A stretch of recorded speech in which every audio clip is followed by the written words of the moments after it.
Ada yang bertanya nggak Pak? Ayo. Mangga. Assalamualaikum warahmatullahi wabarakatuh. Waalaikumsalam warahmatullahi wabarakatuh. Saya datangin sama calon. Terus dia mengasih uang. Jangan lupa ya, saya jawabnya insya Allah. Nah, enggak, sebenarnya Bapak nggak ngucap insya Allah, iya aja Bapak nggak salah. Jangan lupa kan dia bilang. Ya Bapak ketika waktu lagi nyoblos kan nggak lupa sama dia, tapi nggak nyoblos dia, kan gitu. Ini nggak Pak? Kecuali kalau coblos saya ya. Nah Bapak insya Allah hati-hati Pak, itu menandakan dia. Gitu. Makanya udahlah nggak usah pakai ini. Gitu aja udah. Ya kan? Ustadz Muradi tahu lah caranya, tanya Ustadz Muradi. udah sering dah, beliau mah hebat lah untuk serangan-serangan pajar, suruk. Ya, tapi yaitu ar-roshi wal murtashi itu adalah ijab kabul secara terselubung. Ya. Jadi yang untuk kemadorotan banyak orang. Misalkan ya, proyek ini harusnya mah nggak dipegang sama perusahaan ini nih, tapi karena ada suap, ada ar-roshi itu, maka dimenangkanlah sama si perusahaan itu. Padahal ini tahu nih pemerintah si perusahaan ini kalau bangun jalan nggak benar, tapi karena ada suap jadi jalan.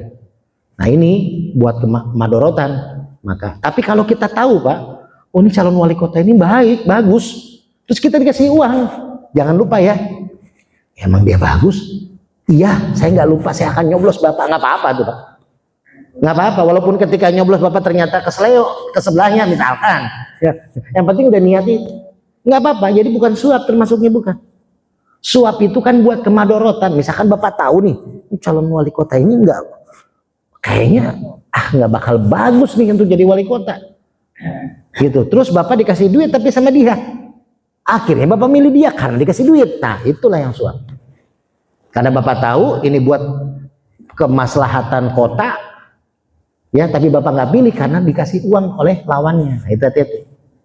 Tapi kalau Bapak tahu, oh ini yang ngasih duit ke saya, ini orang yang memang mau saya pilih karena bagus, nggak apa-apa, itu bukan suap. Walaupun yang dipilih Bapak nggak menang pun nggak apa-apa, gitu. Makanya kan TPS itu kan rahasia, ya kan, nggak ada kamera gitu, nggak ada ini. Jadi makanya ya. Tapi kalau menurut saya ini mah gambaran aja. Biasanya kalau orang yang suka ngasih, ya itu tadi timbal baliknya dia akan minta. Ya, orang yang serangan pajar berarti dia nggak pede. Itu aja Pak kuncinya. Benar nggak Ustadz Muradi? Orang yang serangan pajar tuh nggak pede dirinya bakal menang, enggak? Tuh. Ya saya sih tidak mau memberikan hukum haram atau halal. Ya, itu mah MUI lah memberikan hukum itu. Ya. Tapi kalau untuk saya secara logika kita, kalau orang itu sudah mau berbuat kebaikan, niat dia untuk berbuat baik, ya sudah, dia sudah maksimalkan ikhtiar, dia sudah kampanye, sudah jalan ke sana ke sini, silaturahmi sana sini, bahkan juga dia keluar modal ya kan, bikin spanduk, ya mungkin beli minyak sayur, ya, terus beli apalah gitu. Tapi ketika nanti mau pemilihan, dia ya sudahlah, saya nggak mau ngasih uang, dalam artian ya sudah saya kembalikan, saya udah maksimalkan ikhtiar, hasil biar Allah. Kedua, kalau saya paksakan minjem sana minjem sini, nantinya harus saya bayar. Otomatis saya punya utang ketika menjabat nanti wali kota. Gimana cara membalikannya? Gitu. Gaji berapa sih Pak wali kota Pak? Berapa Ustadz Muradi? Gaji wali kota? Maunya nggak gede lah. Gaji presiden aja nggak gede. Dari mana dia bisa balikin duit serangan pajar itu? Buat serangan pajar aja nggak bisa dibalikin dari gaji dia. Pasti dari proyek-proyek yang nantinya khawatirnya gara-gara Bapak menerima ya sebenarnya Bapak nggak nerima juga dia pasti kasih ke orang lain nantinya. Ustadz Muradi udah dapat nih, terus Bapak dikasih juga amplop, enggak saya nggak mau nerima. Nah nanti amplop Bapak bisa jadi kasih Ustadz Muradi lagi, mendingan Bapak ambil gitu ya. Itu Pak ya. Jadi yang penting niat kitanya Pak. 8 hamil istri. Kalau kuasa Allah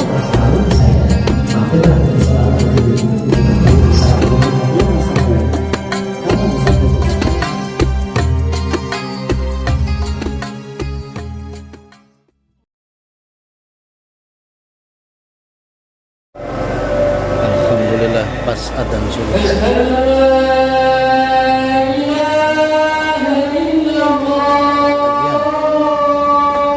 Masjid Nurul Khairat.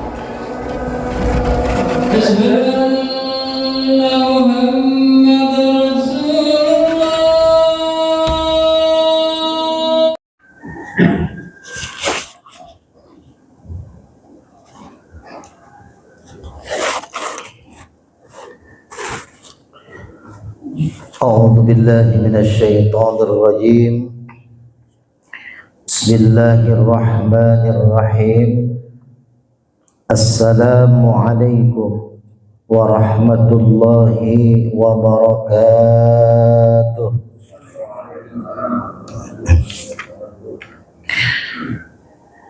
الحمد لله الحمد لله الذي قد أعطانا نعمة كثيرة وكبيرة لنا، وهي نعمة الإيمان والإسلام. أشهد أن لا إله إلا الله وحده لا شريك له، وأشهد أن محمدا عبده ورسوله لا نبي بعده. اللهم صل على سيدنا محمد وعلى آل سيدنا محمد كما صليت على إبراهيم وعلى آل إبراهيم في العالمين إنك حميد مجيد. قال الله تعالى في كتابه الكريم: أعوذ بالله من الشيطان الرجيم. بسم الله الرحمن الرحيم. يا أيها الذين آمنوا اتقوا الله حق تقاته فلا تموتن إلا وأنتم مسلمون. وقال أيضا: كنتم خير أمة أخرجت للناس تأمرون بالمعروف وتنهون عن المنكر وتؤمنون بالله. Shadaqallahul azim. Hadirin jamaah salat subuh yang dimuliakan Allah. Alhamdulillah, pada subuh kali ini kita masih diberikan nikmat oleh Allah untuk melaksanakan ibadah yang paling berat, ibadah yang paling membuat energi harus kita keluarkan, rasa malas harus kita lawan. Karena jangankan duduk kita di majelis ilmu sampai dengan syuruk, mau berangkat untuk sholat 2 rakaat saja berat sekali, apalagi lanjut sampai syuruk kita melaksanakan ta'lim. Insyaallah orang-orang yang melaksanakan ibadah sholat subuh, qobliyahnya saja sudah lebih baik daripada dunia dan isinya. Belum sholat subuhnya, belum ta'limnya sampai dengan syuruk. Maka insya Allah ini adalah bekal kita, tabungan kita, investasi kita untuk nanti kita kembali kepada Allah Subhanahu wa Ta'ala. Karena yang namanya usia, yang namanya umur, tidak ada yang pernah tahu. Kullu nafsin dha'iqatul maut, setiap yang bernapas pasti mati. Ya, tapi kita tidak tahu matinya kapan, matinya di mana, matinya saat lagi apa. Yang pasti mati itu kepastian. Maka tanda kita melaksanakan ibadah kepada Allah adalah pertama, kewajiban kita kepada Allah, yang mana Allah telah memberikan kita kesempatan ada di dunia. Wa ma khalaqtul jinna wal insa illa liya'budun. Ini adalah tanggung jawab kita ketika kita memang diberikan kehidupan di dunia. Ya, kita pasti merasakan kebahagiaan. Kita bisa hadir di dunia ini, bisa punya orang tua, punya saudara, punya istri, punya anak, bahkan punya cucu. Dan kebahagiaan itu yang Allah berikan kepada kita ada konsekuensinya. Yang pertama adalah kita makhluk yang diberikan kesempatan hidup di dunia, maka kita wajib melakukan ibadah kepada Allah. Yang kedua, kita mensyukuri nikmat yang masih Allah beri. Maka dengan apa caranya? Dengan kita lebih mendekatkan diri kepada Allah. Mudah-mudahan ibadah sholat subuh kita pada hari ini diterima oleh Allah Subhanahu wa Ta'ala. Salawat dan salam semoga senantiasa tercurah kepada pemimpin alam Nabi besar Muhammad sallallahu alaihi wasallam, kepada keluarganya, para sahabatnya, dan kita semua yang hadir beserta keluarga kita di rumah, anak, istri, cucu, mantu. Mudah-mudahan kita termasuk golongan umat yang akan mendapatkan syafaatul uzma di yaumil akhir nanti.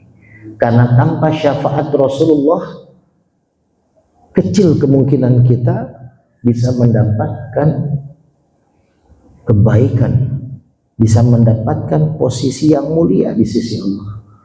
Karena kalau kita mau renungkan, ibadah yang kita lakukan tidak sebanding dengan rezeki, waktu, kesempatan yang telah Allah berikan.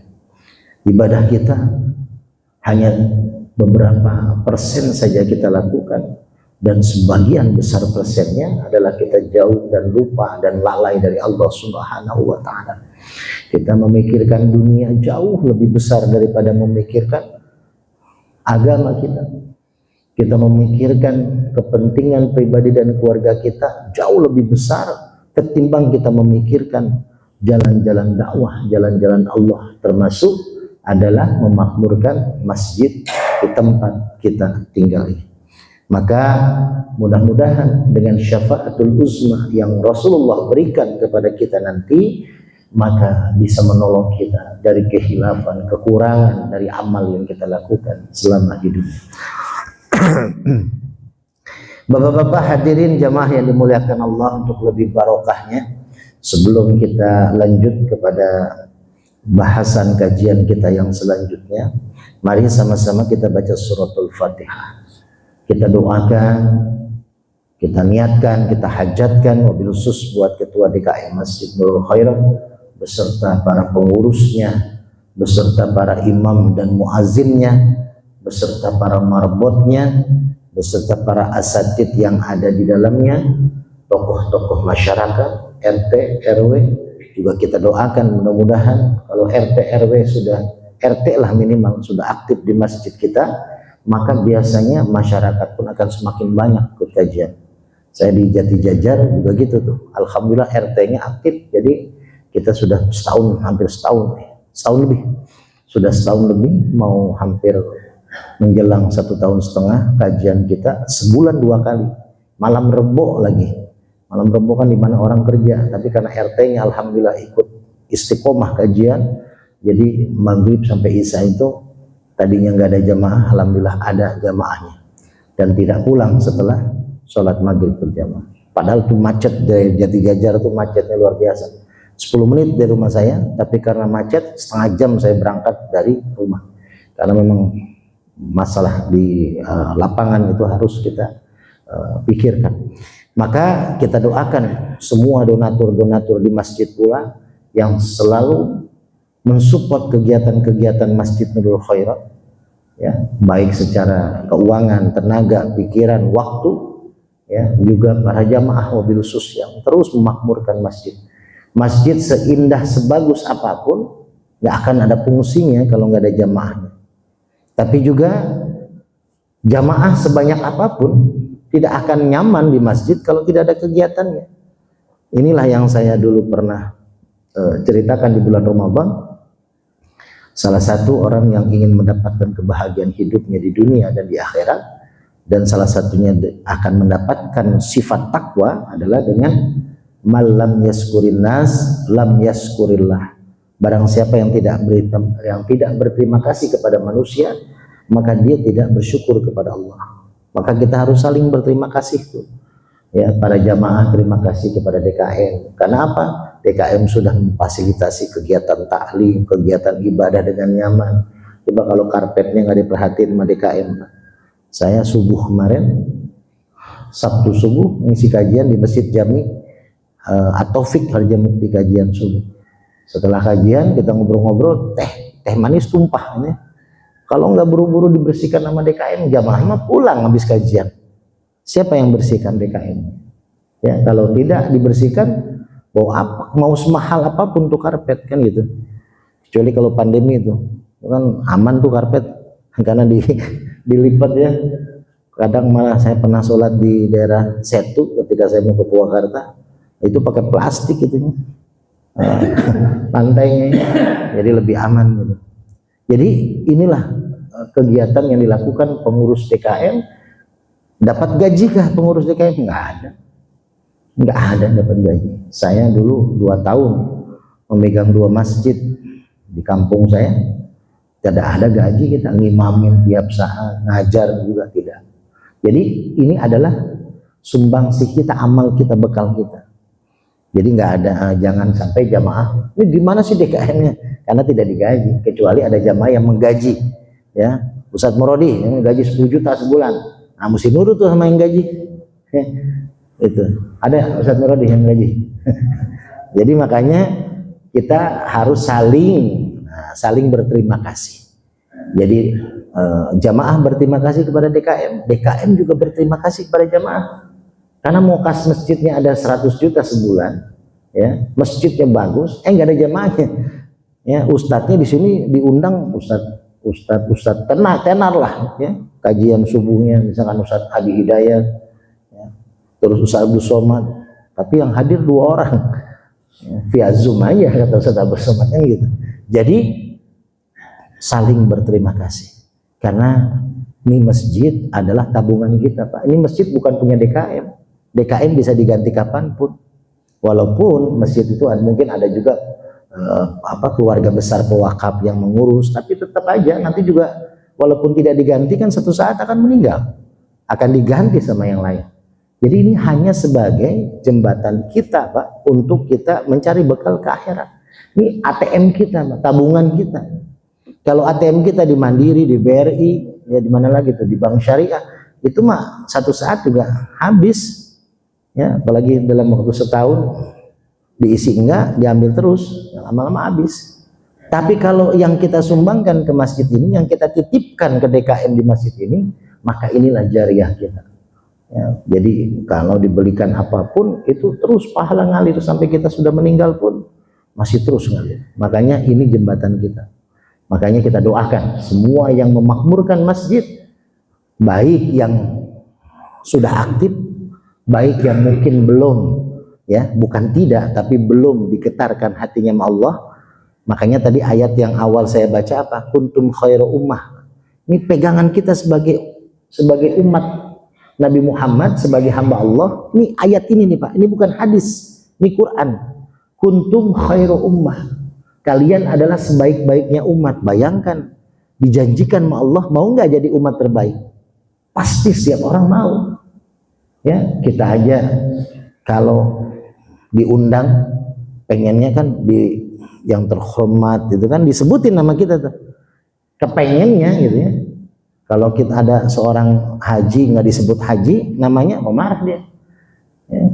Karena kita pengen ada penghargaan gitu, ya.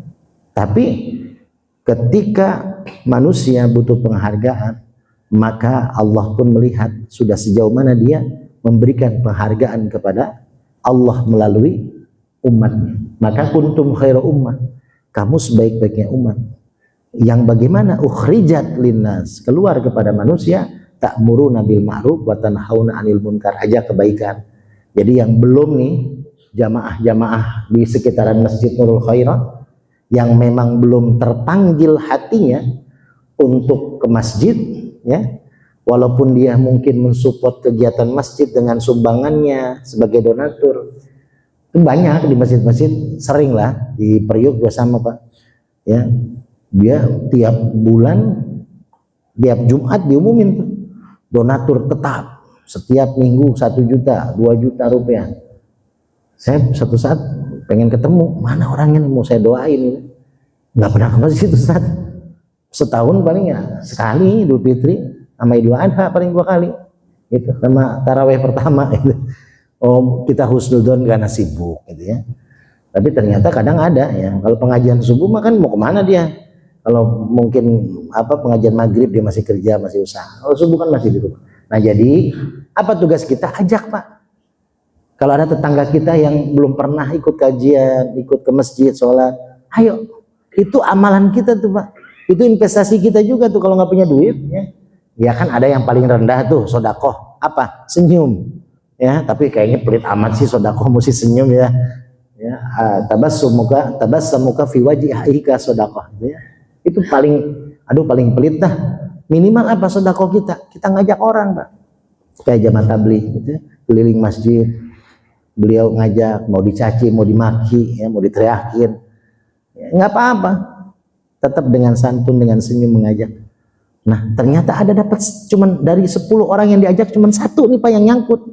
Pasti Pak, kalau kita mau nyari 1, carinya 10. Kalau kita mau nyari 10 orang, nyarinya 100. Itu kan MLM kayak gitu tuh. Itu belajar dari Rasulullah ketika mengajak orang-orang untuk masuk ke dalam Islam. Rasulullah, Masya Allah Pak, untuk berdakwahnya tiap saat berdakwah. Cuma dapat berapa orang? Bahkan ada seorang Nabi yang hampir 100 tahun berdakwah, cuma dapat pengikut 2 orang. Gitu. Makanya jangan lemah, oh saya udah ngajak dia mulu Ustaz, tapi saya ajak 1 kali, 2 kali, 3 kali saya ajak, kan 3 kali batasnya Tat. Kan sabar itu 3 kali ya. Kalau kita teriakin orang sekali masih sabar, 2 kali sabar, ketiga kali wah udah nggak kuat. Nah jangan begitu. Sabar itu bukannya nggak ada batas, sabar ada batasnya gitu ya, bukan. Semakin hari semakin sabar. Jadi kita ajak aja Pak, masalah hasil mah urusan Allah. Kita ajak orang, ayo ikut yuk ke masjid, ikut ke masjid. Dapat 1 orang, dia istiqomah ke masjid Pak. Selama dia sholat, selama dia ngaji, selama dia taklim, selama dia memakmurkan masjid, Bapak tercatat tuh Pak sebagai apa kalau dalam MLM itu? Sebagai orang yang apa namanya tuh di MLM itu? Upline ya, downline kan gitu. Jadi Bapak sebagai upline nih. Ketika downline itu belanja, kalau MLM kan Bapak dapat bonus tuh. Gitu. Ketika orang yang Bapak ajak ikut ngaji, ikut zikir, ikut taklim, maka Bapak dapat pahala. Bayangkan, kalau pas Bapak lagi sakit, Bapak nggak ke masjid, ada cadangan amal saya tuh. Dia ke masjid gitu Pak. Misalkan Bapak dapat 10 orang, lumayan Pak. 10 amal ibadah dia di masjid Bapak dapat. Tapi jangan gara-gara itu 10 hari saya nggak usah ke masjid dulu lah. Ada 10 orang tuh lumayan kan gitu. Jangan ya. Gitu. Makanya ini kuntum khairu ummah, sebaiknya umat mengajak kepada kebaikan, mencegah kepada kemungkaran. Wa tu'minuna billah. Ini hadiahnya dari Allah, menguatkan iman kita. Kalau kita sering mengajak orang baik, mencegah orang mungkar, mah ngeri Pak. Kalau nyuruh orang jangan judi online, jangan mabok. Kadang kita ditimpuk sama orang itu.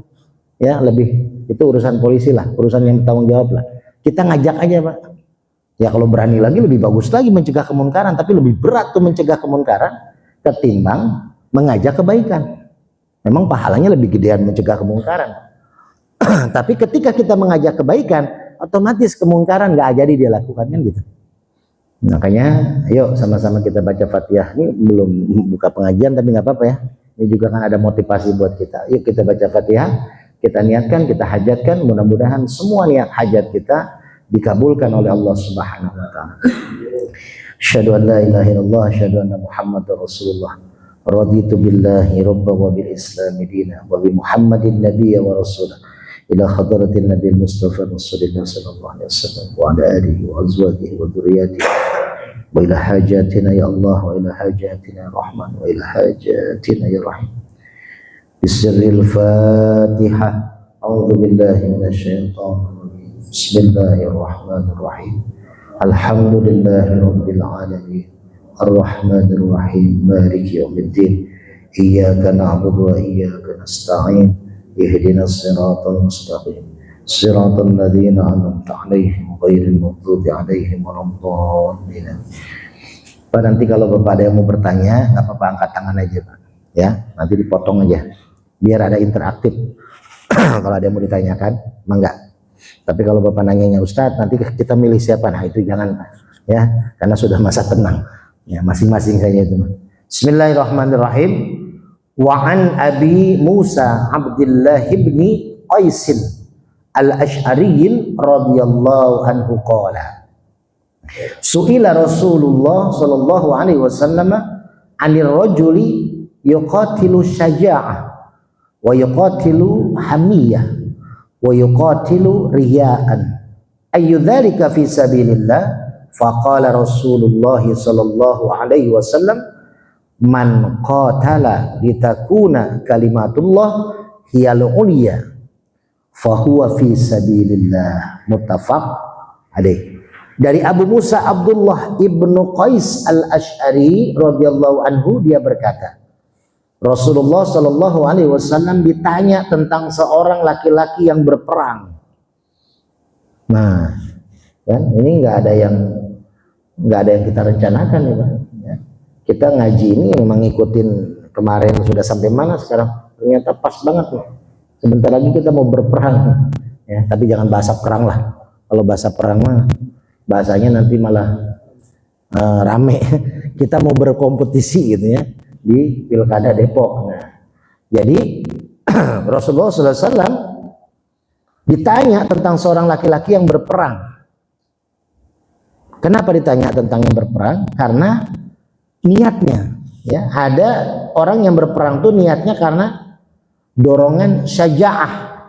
Syaja'ah itu artinya keberanian. Dia merasa dirinya berani, jadi dia berperang tuh, ya Rasul, saya mau maju ke medan perang. Saya nggak ada takut-takutnya ya Rasul.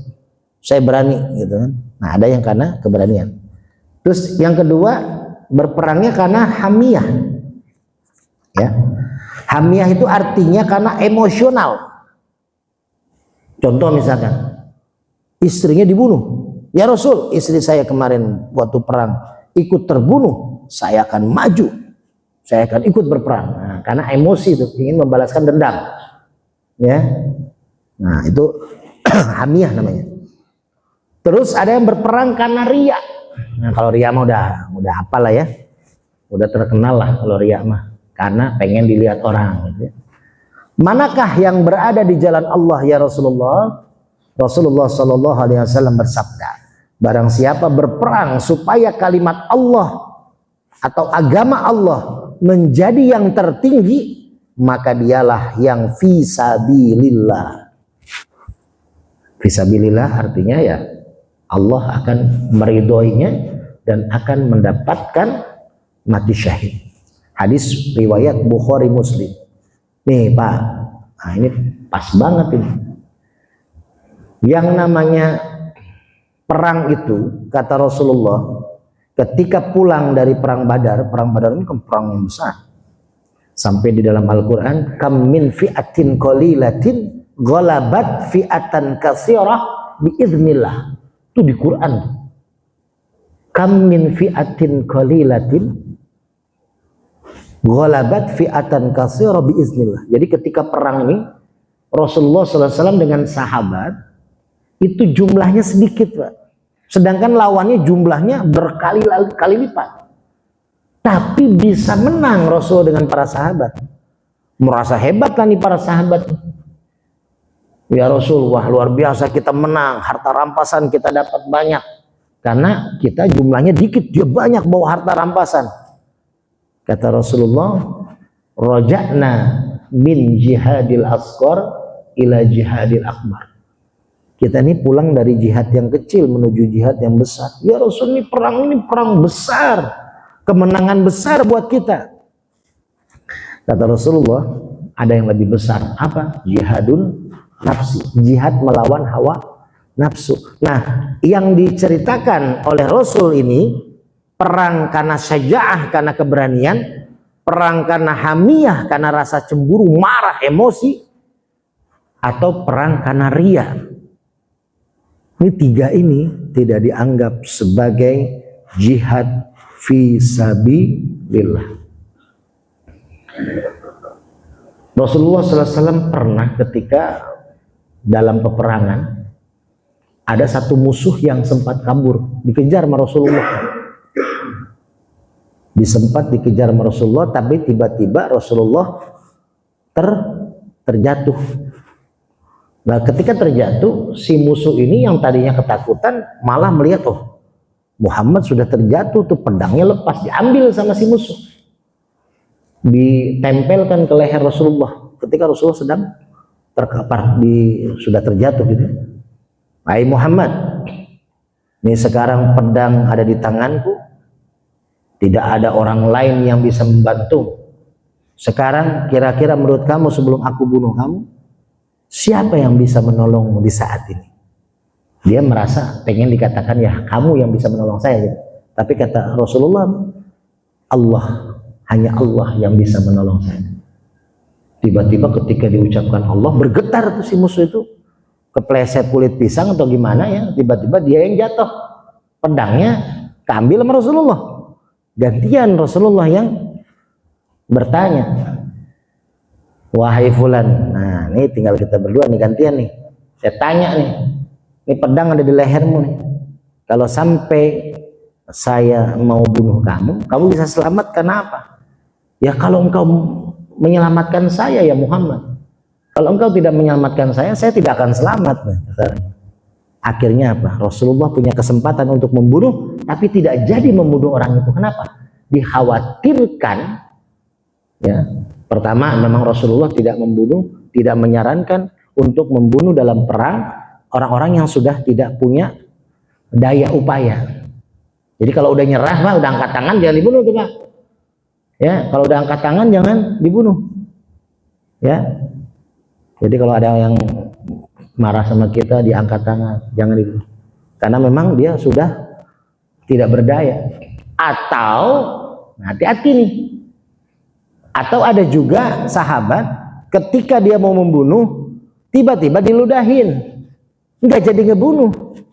Membunuh yang pertama dia niatnya karena lillahi ta'ala, karena untuk menegakkan kalimat Allah tadi, untuk menegakkan agama Allah lebih utama, yang lebih mulia.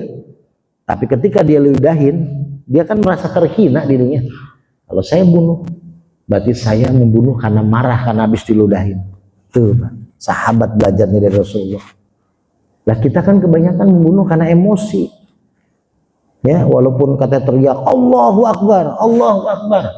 Yang satu juga sama, Allahu Akbar, Allahu Akbar. Banyak tuh terjadi itu di mana-mana. Ya, bahkan jamaah tabligh sempat terpecah. Untung aja di Indonesia nih sama pecah juga.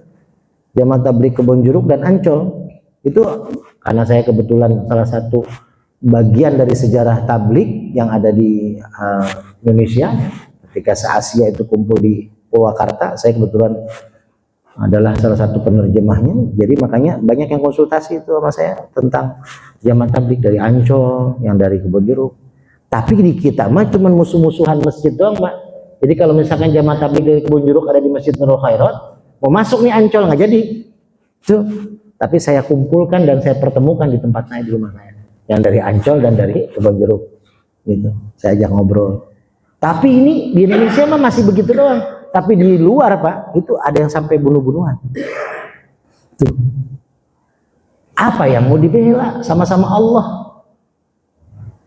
Ini Pak, ini karena egonya, karena ego yang tadi hamiyah, karena ego kecemburuan, ya, merasa ini ada yang lebih senior.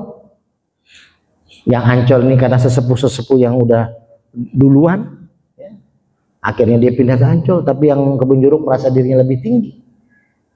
Maka kalau sudah jihad fisabilillah bukan karena untuk meninggikan agama Allah, itu bukan jihad. Itu bukan jihad. Kayak sekarang banyak ya masjid-masjid yang kepengurusan barunya dipegang oleh, ya maaf saudara-saudara kita juga, tapi yang merasa dirinya ini kami ini kelompok agama yang, ya agama Islam yang paling baik gitu. Kita akan meluruskan segala macam kegiatan-kegiatan yang memang bid'ah, yang memang tidak baik gitu. Yang memang harus dibersihkan, harus diluruskan. Sekarang mah yang penting sholatnya benar, ya. Terus itu pun belum tentu kita diterima sholat kita. Kalau kita merasa paling benar, memang sholat kita pasti diterima Pak. Belum tentu, kan saya bilang wa makana sholatuhum indal baiti illa muka' wa tasbih. Sholat di depan Ka'bah aja bisa jadi nggak diterima, cuma dianggap tepukan dan siulan, apalagi sekedar di Masjid Nurul Khairat.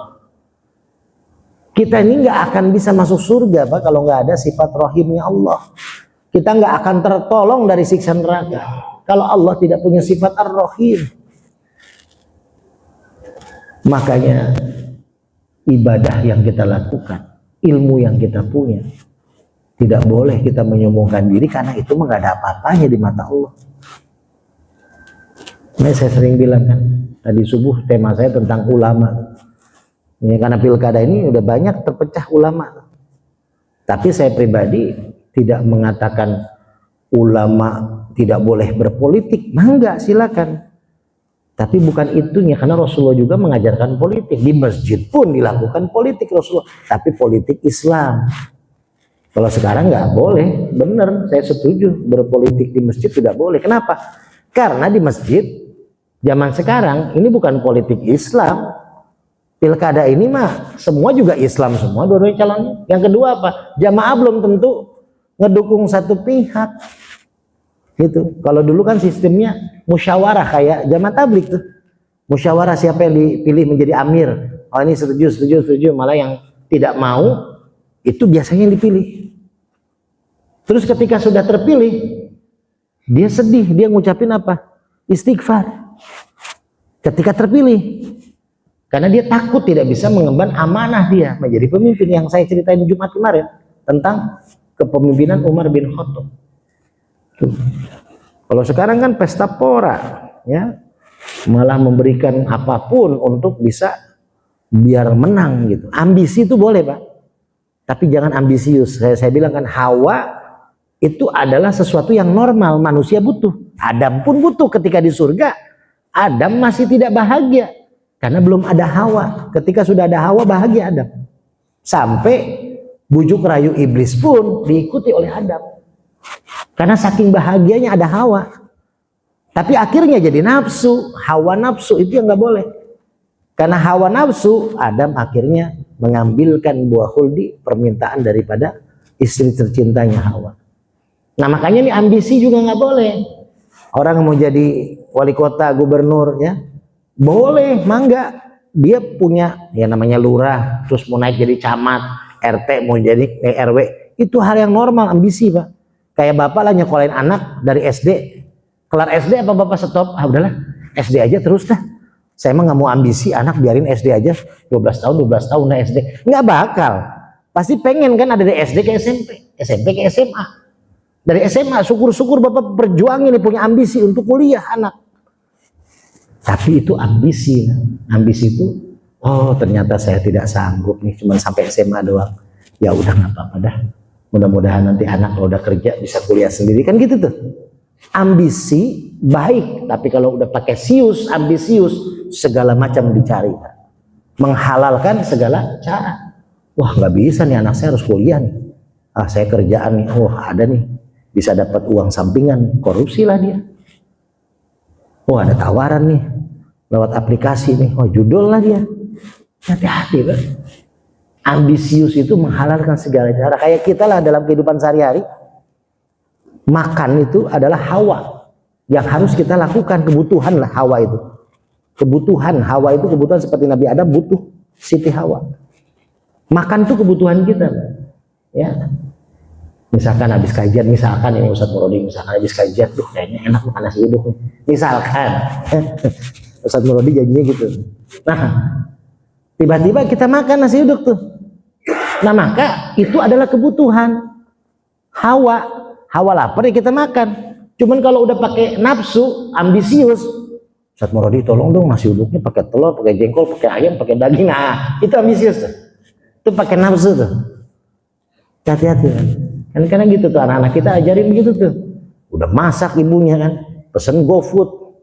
Akhirnya masakan nggak kemakan. GoFood itu belum tentu enak. Ya, belum tentu sesuai dengan gambar. Nah gitu. Jadi makanya ambisius jangan. Jadi kalau mencari pemimpin pun begitu, Pak, jangan yang ambisius. Ya saya nggak ngasih kode Ustaz, ya. Ya, siapapun mah enggak lah. Tapi jangan ambisius.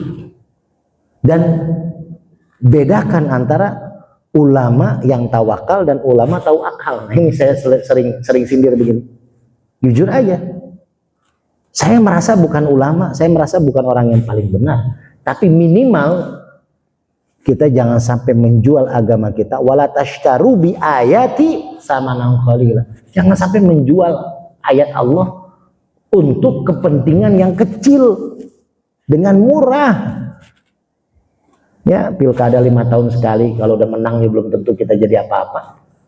Belum tentu omongan kita juga didengar lagi.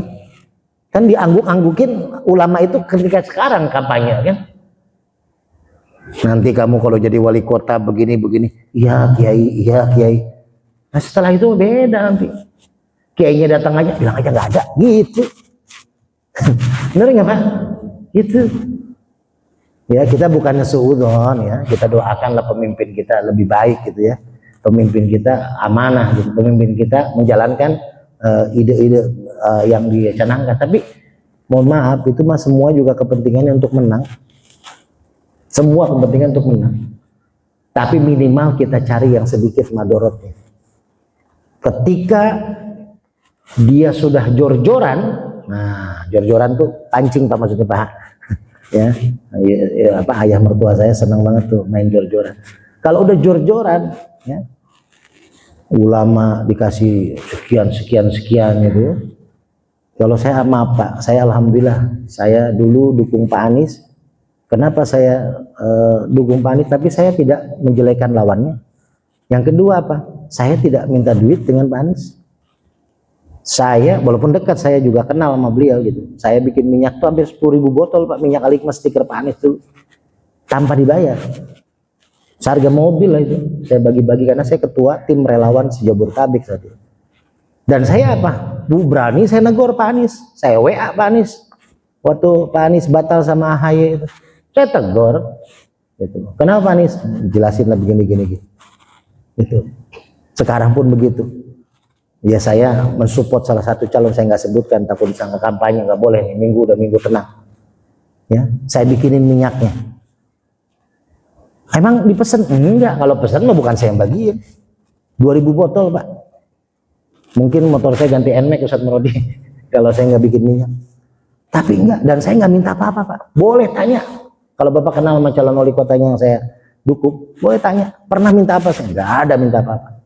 Ketika jadi pun dia nggak ingat sama kita, nggak jadi masalah. Yang penting kita lihat, oh ini buat kemaslahatan Depok lebih baik gitu. Itu yang saya lihat. Tapi kalau ulama yang sudah dibayar, aduh mau negor juga nggak berani Pak. Kamu nggak boleh begitu, dulu kamu janji sama saya begini. Ah udah Kiai, dulu kan udah saya kasih duit. Nah gitu, bener nggak? Hati-hati. Jadi makanya ini peperangan. Kalau Rasulullah bilang peperangan, kalau kita bukanlah kompetisi lah. Fastabaqul khairat. Berlomba-lomba untuk mencari kebaikan. Kebaikan untuk umat yang lebih banyak. Jadi kalau kita pribadi, saya senang sama si Anu. Tapi iya ya kalau dipikir-pikir, buat kemaslahatan lebih besar kota Depok. Jangan sampai buat kepentingan pribadi, ya. Yang penting saya dapat duit nih. Ya, ada yang nanya, Ustadz, gimana kalau dapat serangan fajar? Nanti nasi uduk serangan fajar. Ya, nah, kalau nggak ada ijab kabul, ambil aja Pak, ambil aja. Kalau nggak ada ijab kabul ya, misalkan Ustadz Murodi, nih ada duit 1 juta nih, nanti milih si Anu ya. Oh iya, nanti saya pilih. Nah itu ijab kabul tuh, hati-hati tuh Ustadz Murodi, jangan ijab kabul ya. Ya, jangan ijab kabul. Kalau dikasih tanpa ijab kabul, ambil aja, nggak apa-apa Pak. Anggap aja dia lagi sedekah gitu. Itu atau bukan uang korupsi kok, dia belum menjabat kan gitu ya, kecuali kalau misalkan sudah jadi. Nah biasanya orang yang banyak keluar duit mikir gimana caranya balikin modal saya. Semua juga hitung-hitungan Pak. Semua kita tuh pebisnis, pedagang. Semua kita ini pedagang Pak. Kita ngedagangin sesuatu yang bisa menghasilkan buat kita dan keluarga. Ya kalau misalkan arsitektur, dia mendagangkan idenya buat mengkonsep desain gambar rumah segala macam. Ya, seorang ustadz dia pedagang, dia mendagangkan, ya tanda kutip ya halusnya, mendagangkan kalimat-kalimat Allah untuk kebaikan umat, bukan untuk kepentingan pribadi. Tuh. Makanya inilah kita masa tenang ini, pertama jangan ada konflik, yang saya bilang kemarin kan, jangan sampai ada konflik, jangan sampai ada. Kemarin Pak, ya saya ikutlah salah satu acara.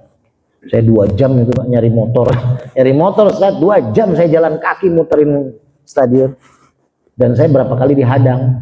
Tapi saya nggak mau cerita ya berapa kali dihadang karena nama saya mungkin udah mulai dikenal lah sebagai, kalau saya dihadang oleh beberapa preman lah kalau bilang. Tapi ya saya nggak takut karena saya putar balik gitu kan, jadi nggak ketemu. Saya nggak takut, banyakan tuh Ya, kalau satu-satu oke juga lah gitu. Jadi itulah sampai segitunya Pak. Nah itu bukan perang. Perang itu jihad ya, bukan jihad namanya. Mungkin dia perang tapi bukan jihad. Nah sekarang kita ada waktu untuk jihad di tanggal 27 November Pak. Buat kepentingan anak-anak cucu kita. Janganlah pikirin kita mungkin usianya juga ya, kecuali Ustadz Murodi kayaknya masih panjang umur ya, masih cerah wajahnya gitu. Tapi ya pastinya barengan sama saya gitu. Jadi kita ini punya motivasi Pak, punya motivasi ingin berbuat baik, kuntum khairu ummah itu. Ajak kebaikan, cegah kemunkaran. Kita ajak, kita kasih tahu. Boleh ngasih tahu boleh, tapi jangan kampanye. Bisikin teman kita. Nanti begini loh. Coba direnungin lagi deh. Tapi jangan ribut. Ya, jangan black campaign menjelek-jelekan pasangan lawan ya. Nah ini Pak ya. Jadi perang sajaah dengan keberanian itu bagus. Wah, dia berani tampil ke medan perang. Misalkan di sini ketika Maulid Nabi ada pasti yang perang dengan sajaah. Siapa? Yang bagi-bagiin proposal. Nah, itu sajaah tuh punya keberanian. Benar nggak? Kalau nggak ada keberanian nyari Maulid Nabi, nyari duit proposal masuk rumah-rumah malu kan? Nah, itu dia berperang sajaah tuh, tapi niatnya jihad fisabilillah. Karena apa? Dia pengen Maulid Nabinya berhasil kan gitu. Cariin, masukin Maulid Nabi proposalnya gitu. Nah, hamiyah itu karena cemburu, marah, emosi, balas dendam, itu perang hamiyah. Nah yang ketiganya adalah ria, itu jangan terjadi. Lalu ada yang bertanya nggak Pak? Ayo, mangga. Assalamualaikum warahmatullahi wabarakatuh. Waalaikumsalam warahmatullahi wabarakatuh. Saya datangin sama calon, terus ya dia mengasih uang. Nggak bayar, saya jawabnya insya Allah gitu. Nah, nggak, sebenarnya Bapak nggak ngucap insya Allah, iya aja Bapak nggak salah. Jangan lupa kan dia bilang. Ya Bapak ketika waktu lagi nyoblos kan nggak lupa sama dia, tapi nggak nyoblos dia, kan gitu. Benar nggak Pak? Kecuali kalau coblos saya ya. Nah Bapak insya Allah hati-hati Pak, itu menandakan dia. Itu, makanya udahlah nggak usah pakai ini. Gitu aja udah. Ya kan? Ustadz Muradi tahu lah caranya, tanya Ustadz Muradi. udah sering nah beliau mah hebat lah untuk serangan-serangan pajar, syuruk. Ya, tapi yaitu ar-rosyi wal murtasyi itu adalah ijab kabul secara terselubung. Ya. Jadi yang untuk kemadorotan banyak orang. Misalkan ya, proyek ini harusnya mah nggak dipegang sama perusahaan ini nih, tapi karena ada suap, ada ar-rosyi itu, maka dimenangkanlah sama si perusahaan itu. Padahal ini tahu nih pemerintah si perusahaan ini kalau bangun jalan nggak benar, tapi karena ada suap jadi jalan. Nah ini buat kemadorotan. Maka, tapi kalau kita tahu Pak, oh ini calon wali kota ini baik, bagus, terus kita dikasih uang, jangan lupa ya. Emang dia bagus? Iya, saya nggak lupa, saya akan nyoblos Bapak, nggak apa-apa tuh Pak, nggak apa-apa. Walaupun ketika nyoblos Bapak ternyata kesleo ke sebelahnya misalkan, ya, yang penting udah niat itu, nggak apa-apa. Jadi bukan suap termasuknya, bukan. Suap itu kan buat kemadorotan. Misalkan Bapak tahu nih, calon wali kota ini kayaknya nggak bakal bagus nih untuk jadi wali kota, gitu. Terus Bapak dikasih duit tapi sama dia. Akhirnya Bapak milih dia karena dikasih duit. Nah itulah yang suap. Karena Bapak tahu ini buat kemaslahatan kota, ya, tapi Bapak nggak pilih karena dikasih uang oleh lawannya. Nah, itu. Tapi kalau Bapak tahu, oh ini yang ngasih duit ke saya, ini orang yang memang mau saya pilih karena bagus, nggak apa-apa. Itu bukan suap. Walaupun yang dipilih Bapak nggak menang pun nggak apa-apa. Gitu. Makanya kan TPS itu kan rahasia. Ya kan, nggak ada kamera gitu, nggak ada ini. Jadi makanya ya, tapi kalau menurut saya ini mah gambaran aja. Biasanya kalau orang yang suka ngasih, ya itu tadi timbal baliknya dia akan minta. Ya, orang yang serangan pajar berarti dia nggak pede. Itu aja Pak kuncinya. Benar nggak Ustadz Muradi? Orang yang serangan pajar tuh nggak pede dirinya bakal menang, enggak? Tuh. Ya saya sih tidak mau memberikan hukum haram atau halal.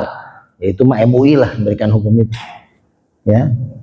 Tapi kalau untuk saya secara logika kita, Kalau orang itu sudah mau berbuat kebaikan, niat dia untuk berbuat baik, ya sudah, dia sudah maksimalkan ikhtiar, dia sudah kampanye, sudah jalan ke sana, ke sini, silaturahmi sana sini, bahkan juga dia keluar modal, ya kan, beli bikin spanduk, ya mungkin beli minyak sayur, ya, terus beli apalah gitu. Tapi ketika nanti mau pemilihan, dia ya sudahlah, saya nggak mau ngasih uang, dalam artian ya sudah saya kembalikan, saya udah maksimalkan ikhtiar, hasil biar Allah. Kedua, kalau saya paksakan minjem sana minjem sini, nantinya harus saya bayar. Otomatis saya punya utang ketika menjabat nanti wali kota. Gimana cara membalikannya? Gitu. Gaji berapa sih Pak wali kota Pak? Berapa Ustadz Murodi? Gaji wali kota? Maunya nggak gede lah. Gaji presiden aja nggak gede. Dari mana dia bisa balikin duit serangan pajar itu? Buat serangan pajar aja nggak bisa dibalikin dari gaji dia. Pasti dari proyek-proyek yang nantinya khawatirnya gara-gara Bapak menerima ya sebenarnya Bapak nggak nerima juga dia pasti ngasih ke orang lain nantinya.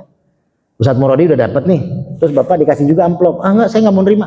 Nah nanti amplop Bapak bisa jadi kasih Ustadz Murodi lagi, mendingan Bapak ambil gitu ya. Itu Pak ya. Jadi yang penting niat kitanya Pak. Ayo yang lainnya ada? Ada apa yang mau nanya? Pakai bawaan tempe nasi uduknya? Ayo, ada lagi yang tanya nggak? Satu hadis lagi ya. Kalau ada yang bertanya ntar tinggal ini.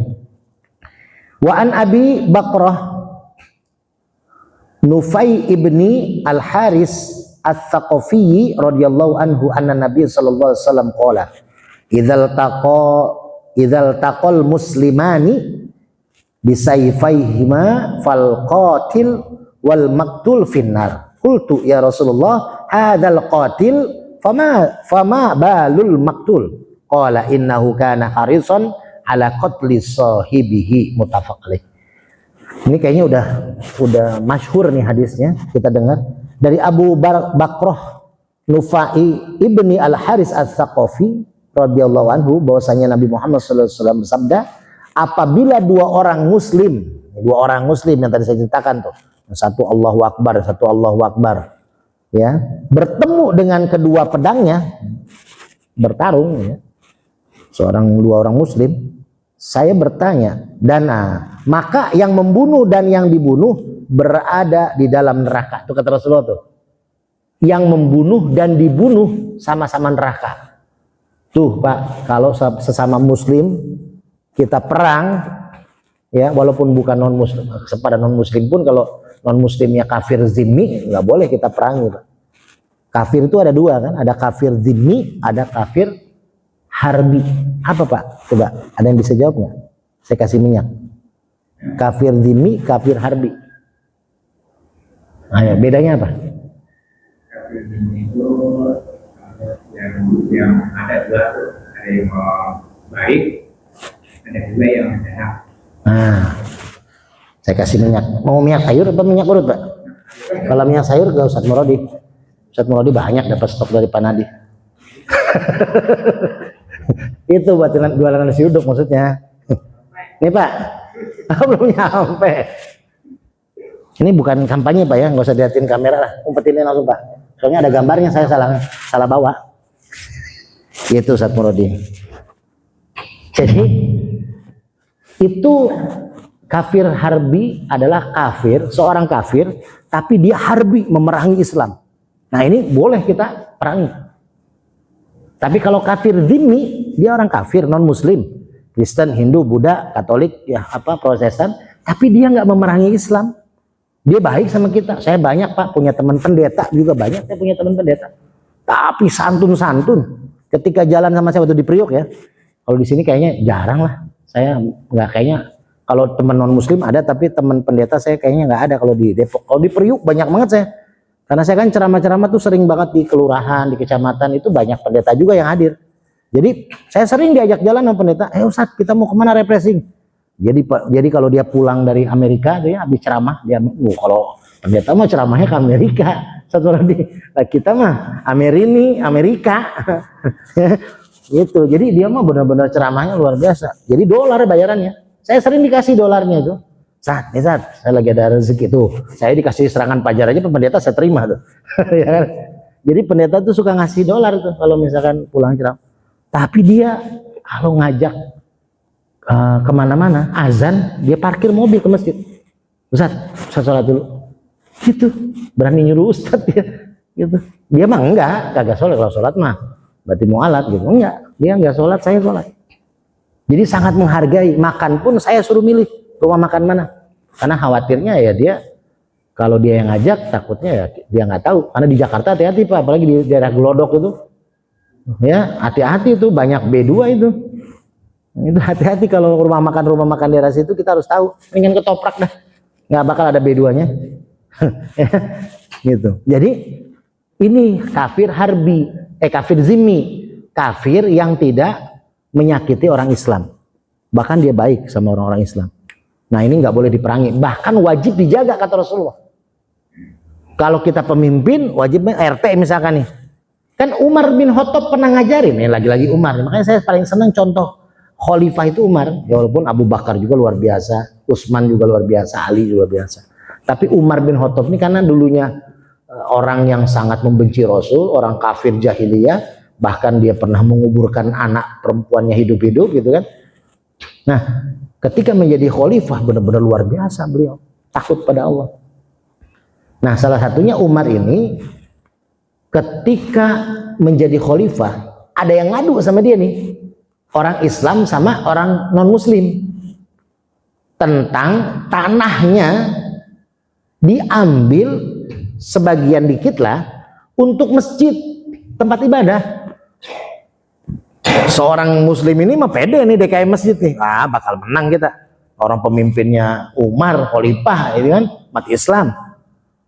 Nah dia yang non muslim yang ngadu tanahnya keambil dikit, keserobot sama masjid, pasti kalah. Ternyata kebalikannya Pak, yang dibela tuh yang Kristen itu sama Umar. Suruh bongkar. Ini ada nggak nih tanahnya? Nggak ada ya? Kan repot lagi ngaji gini dibongkar ya. Jadi itu Pak. Seorang pemimpin ketika ada warganya, RT-nya, warga di RW-nya, bahkan di kotanya, itu ada orang-orang kafir zimmi, kafir yang tidak menyakiti Islam, tidak memainkan Islam, maka wajib dijaga, wajib kita baik sama dia. Wajib. Makanya katanya orang kafir tuh semuanya neraka. Ya benar, kalau kafir neraka. Tapi jangan didekati, jangan dijadikan sahabat. Salah, adalah ya begitu Ustadz ya. Enggak lah. Bahkan ya kalau kita belajar sejarah, Nabi Ibrahim bapaknya bagaimana?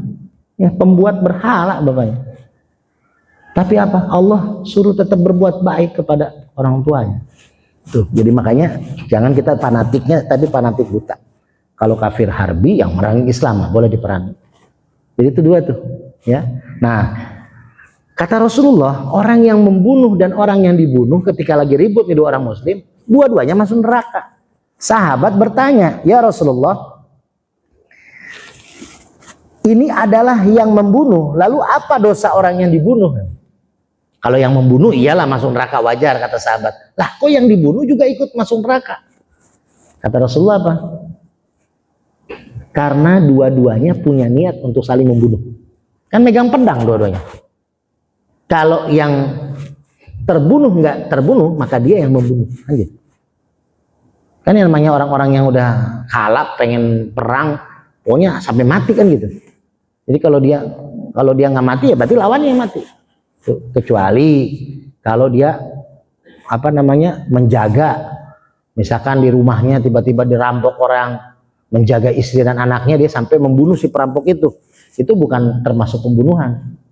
Tapi yang ngerinya gitu ya, hukum di Indonesia, dibegal orang. Dulu kan ada cerita tuh santri kan dibegal, tapi santrinya bisa ngebunuh begal, santrinya yang di polisi tangkap gitu. Ya itulah namanya hukum di dunia kan gak sesuai dengan hukum Allah. Coba kalau polisinya itu Sayyidina Umar, wah udah jadi kepala Kapolri itu Sayyidina Umar. Ya, jadi itulah Umar bin Khattab itu contoh pemimpin. Yang namanya juga Umar, artinya apa Umar? Amir. Amir artinya apa? Pemimpin. Dalam sholat apa? Nah itulah pokoknya. Ya. Nah kita lanjut. Innahu kana harison ala qatli sahibihi. Karena sesungguhnya dia sangat berkeinginan untuk membunuh sahabatnya. Tuh. Jadi makanya di sini hati, lagi-lagi niat. Allah menunjukkan kepada kita bahwasanya yang dijaga niat. Tuh, perang kalau niatnya nggak benar nggak jadi jihad fisabilillah. Tuh, ketika saya cerita dulu hijrah, seorang pemuda hijrah dari Mekah ke Madinah ikut Rasulullah. Tapi diceritakan sama Rasul, ya Rasul ada seorang pemuda hijrah dari Mekah ke Madinah, tapi niatnya karena perempuan yang dicintainya ikut hijrah. Kata Rasulullah apa? Ya dapat pahalanya sesuai dengan niatnya. Gitu. Jadi dia niatnya hijrah karena perempuan, ya dia akan dapat tuh perempuan itu. Tuh. Makanya kita sekarang hijrah kita, niat kita untuk apa? Niat kita untuk karena kita lebih dekat dengan Allah, itu aja kuncinya. Hati-hati ya, dengan niat hati-hati. Insyaallah ini udah suruk ya, udah ya. Insyaallah kita sambung lagi di bulan yang depan. Kalau mudah-mudahan ada umur, ada usia. Mudah-mudahan juga kita semua diberikan keberkahan oleh Allah, ilmu yang kita subuh kali ini kajikan, mudah-mudahan semuanya diberikan kelancaran dan bisa kita amalkan. Karena ilmu banyak kalau tidak diamalin, ya bagaikan kita punya banyak pohon tapi satu pun nggak ada buahnya. Jadi makanya yuk kita amalin. Ingat pesan saya yang di awal, Pak, ayo Pak, untuk nyari kebaikan amal kita, ajak orang untuk memakmurkan masjid. Bukan hanya kajian saya, kajian semua ustaz.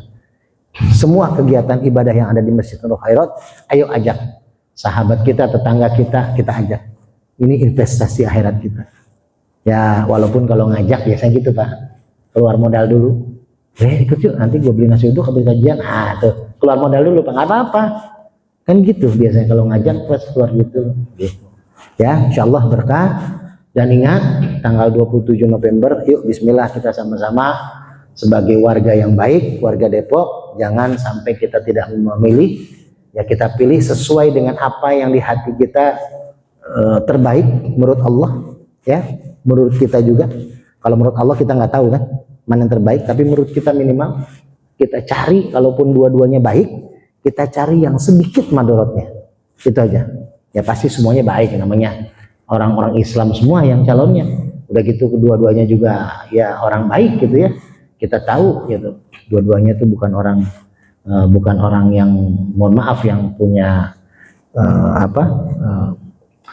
punya kasus lah, tidak ada punya kasus, dua-duanya baik. Jadi mudah-mudahan kita doakan Kota Depok dapat pemimpin yang adil, yang amanah, dan mudah-mudahan kita semua bisa sejahtera di Kota Depok untuk kebaikan keluarga kita dan untuk kebaikan ibadah kita di Kota Depok. Saya minta maaf apabila ada kehilapan dan kesalahan. Mudah-mudahan kita bisa ketemu lagi. Kalau yang mau ikut ngaji di Masjid Al-Ikhlas, insyaallah malam ini pada maghrib kita kajian bulanan di Masjid Al-Ikhlas. Mana? Ya Pak Ibeng ya, Pak Ibeng. Kita mulai kajian rutin malam Senin keempat. Ya nanti malam pada maghrib. Ya nggak apa-apa walaupun nanti kajiannya diulang-ulang, namanya ilmu mah diulang-ulang, semakin diulang semakin baik. Ya nikah juga gitu Ustaz. Kalau diulang-ulang semakin lancar. Ya kan Ustaz mah baru satu kali ijab kabul kan gitu. Nah itu saja, mudah-mudahan ada manfaatnya. Yuk kita suruk dulu, habis suruk kita ngopi ya, kalau ada kopinya, kalau nggak ada ya di rumah masing-masing. Assalamualaikum warahmatullahi wabarakatuh.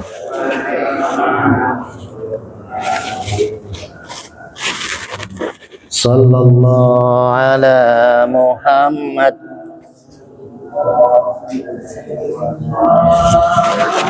Sallallahu ala Muhammad. Terima kasih banyak. Maafin ya Pak. Iya.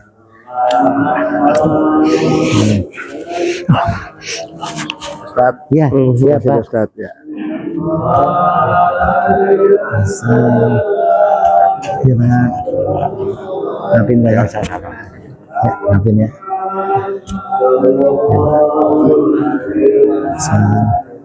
Maafin ya Pak.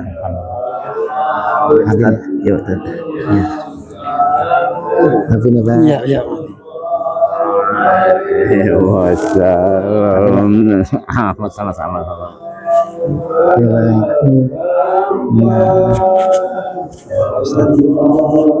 Maafin Pak. Wah, eksis terus anaknya, eksis terus. Maafin Ustaz ya. Maafin ya. Ih, rajin. Sallallahu ala Muhammad. Sallallahu alaihi wasallam. Waalaikumsalam.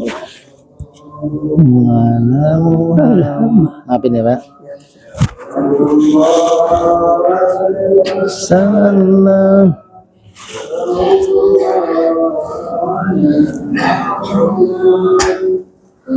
Oh, hah? Kemana? Oh, kan lihat status saya kan? Alhamdulillah ba'da kajian Ahad subuh di tempat saudara-saudara kita semua nih di Masjid Nurul Khairat. Cuman kurang satu saudara kita nih nggak kelihatan nih. Ya, sibuk.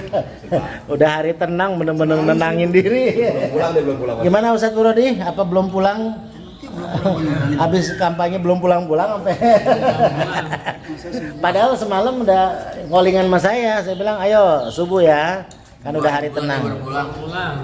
Oh belum pulang, beliau lagi mensiapkan agar nanti tanggal 27 kita semua enak dalam memilih, lancar. TPS sudah tersedia gitu, snack siap ya. Jadi tanggal 27 jangan lupa pilih wali kota Depok yang menurut kita terbaik, insyaallah berkah dan hari tenang. Jangan ngomongin politik ya, kita doakan saja. Bismillah. Alhamdulillah silaturahim Pak Haji Usman habis ngajar di Nurul Khairat, dapat kue ngopi lagi di Pak Haji Usman. Sehat berkah selalu Pak Haji Usman, Ketua DKM Masjid Karimatul Barokah dan Ketua LPM Jati Jajar Kota Depok. Bismillah. Dengan Kang siapa kan? Kang Supriyadi. Nah, Kang Supriyadi juga sehat berkah lancar ya. Bismillah, kita ngopi-ngopi sambil bahas kajian di kediaman beliau. Berkah. Pak Imam. Pak Imam juga. Pak Imam banyak kan. Bismillah berkah. 8 hamil istri. Kalau kuasa Allah